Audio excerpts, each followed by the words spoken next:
Do you remember how long summer felt when you were a kid? Not just long in the normal sense. I mean almost endless. A single afternoon could feel like a small universe.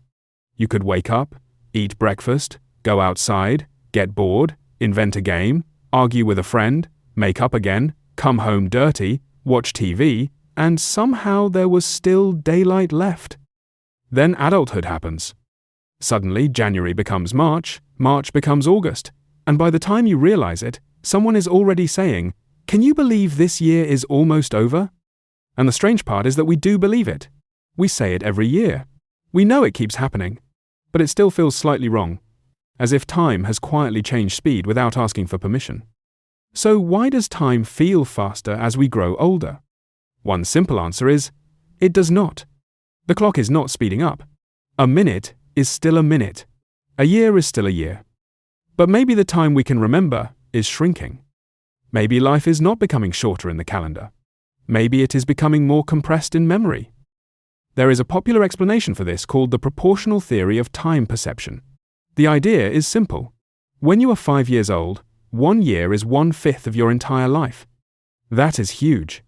It is a giant piece of your existence. But when you are 50, 1 year is only 1/50th of your life. It is much smaller in proportion. So your brain may not experience a year as an isolated unit. It may experience it in relation to all the time you have already lived. This is a clean explanation, and it feels intuitive. It helps explain why childhood years feel so large and adult years feel so small. But I do not think it is the whole story. Because if time only felt faster because of age, then every adult year would feel equally fast.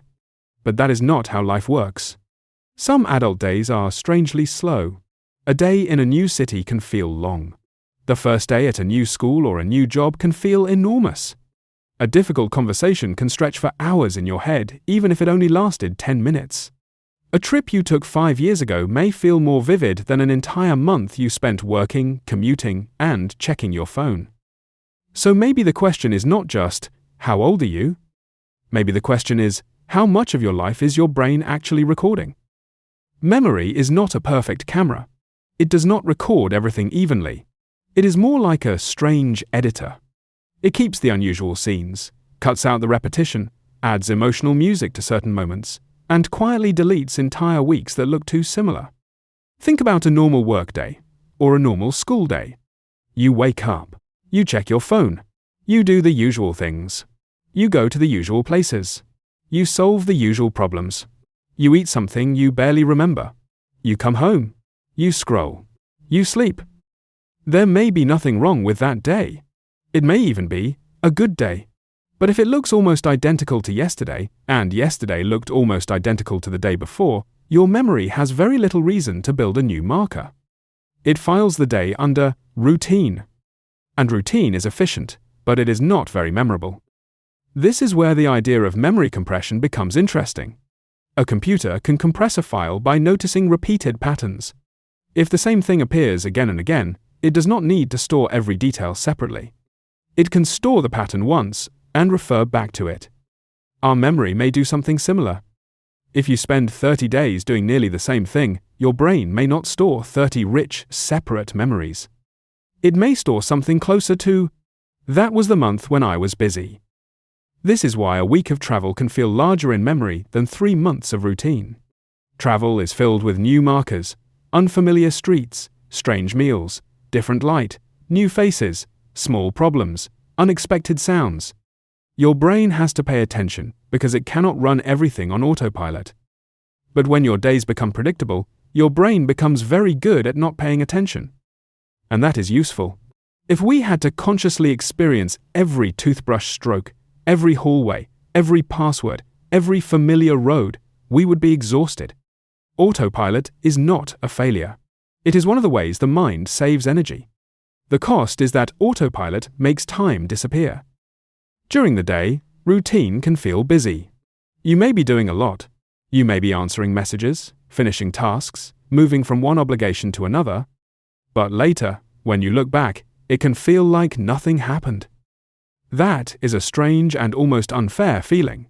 The day was full, but the memory is empty. This is where attention becomes important.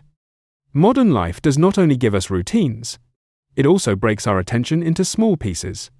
We are often not fully inside one moment. We are half in the room, half in a notification, half eating, half watching something, half resting, half waiting for the next thing. When attention is fragmented, experience becomes harder to encode. You were technically there, but maybe not enough of you was there for the moment to become a memory. This might be one reason why a childhood afternoon could feel so large. Not because childhood was always better. It was not. Children get bored, scared, frustrated, lonely. But children often meet the world with fewer assumptions. A small discovery can be a real event. A bug on the sidewalk, a new rule in a game, a mysterious house at the end of the street, a snack you have never tried before. The world has not yet been fully categorized. As we grow older, we become faster at naming things. That is a cafe. That is a meeting. That is traffic. That is another Tuesday. Naming helps us function, but it can also flatten experience. Once the brain decides it already knows what something is, it stops looking closely. So maybe adulthood does not make time faster by itself. Maybe familiarity does. This is both depressing and hopeful. Depressing, because it suggests that years can vanish not because they were short, but because they were too similar. Hopeful, because it means we are not completely powerless. We cannot make the clock slower, but maybe we can make memory less compressed. And that does not necessarily mean doing huge things. It is tempting to think the solution is to travel more, change your life, quit everything, chase dramatic experiences. Sometimes big changes do make time feel wider. But if the only way to feel alive is to constantly escape your normal life, that creates another problem. Maybe the smaller question is more useful. What makes a day recognizable? Not perfect, not productive, not impressive, just recognizable. A different walk home, a real conversation instead of a half conversation, cooking something new, leaving your phone in another room for 1 hour, paying attention to the color of the evening sky, not because it is profound, but because it is actually there. These things may sound too small to matter, but memory is built from small markers. A life does not become memorable only through major events. It becomes memorable through texture. Texture is what separates one day from another. When people say, time is flying, maybe they are not only talking about time. Maybe they are noticing that their days have lost texture. They are noticing that life is being summarized faster than it is being lived. There is a quiet sadness in that, but also a useful warning. If an entire month can collapse into the sentence, "I was busy," then maybe busyness is not the same as fullness. If a year can disappear into same as usual, maybe the problem is not that nothing happened. Maybe the problem is that we stopped giving things enough attention to become events. Of course, we cannot live every second intensely. That would be impossible, and probably unbearable. Forgetting is necessary. Routine is necessary. Repetition is not the enemy. Many good things in life are repetitive. Meals with people you love, familiar streets, weekly rituals, ordinary mornings. The point is not to turn life into constant novelty. The point is to avoid becoming absent from your own life. Maybe the goal is not to slow time down. Maybe the goal is to leave enough memory behind that, when you look back, your life does not feel like one blurred corridor. Because in the end, the life we feel we have lived is not only the life that happened, it is the life we can remember having noticed.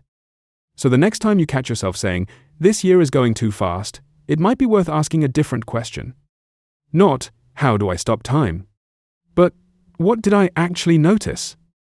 And, maybe even more importantly, when was the last time time felt slow for you?